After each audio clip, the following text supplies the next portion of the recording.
முதல்ல கோர்ட்டாக இந்த கேஸை ஏன் எடுக்கணும், அதுக்கு என்ன தேவை இருந்தது. அதே மாதிரி நம்ம கேட்ட மாதிரி மதுரை ஹைகோர்ட்டில் அந்த கேஸ் எடுக்கிறப்போ தன்னா முன்னின்று இந்த கேஸை கேட்கறதுக்கான அவசியம் என்ன தேவைப்பட்டுச்சு. விஜய் மேலே ஒரு அதிகப்படியான கேள்விகள் கேட்கறதுக்கான காரணம் என்ன, ஒரு பண்பற்ற தலைவன் அப்படின்னு சொல்லும் போது அதெல்லாம் என்ன தேவை இருந்தது அப்படின்னு கேட்கப்பட்டது.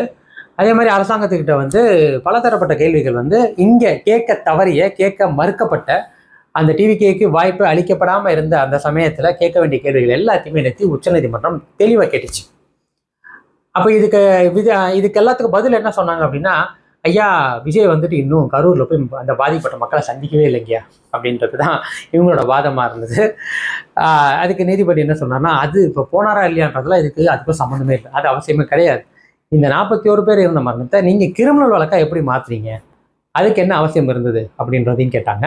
அதே மாதிரி எஸ்ஐடி குழுவை அமைச்சு விசாரணை குழுவை உயர்நீதிமன்றமே வைக்கிறதுக்கான தேவை என்ன இருந்தது, என்ன அவசியம் இருந்தது அப்படின்றது வரைக்கும் பல தரப்பட்ட கேள்விகள் இருந்தது.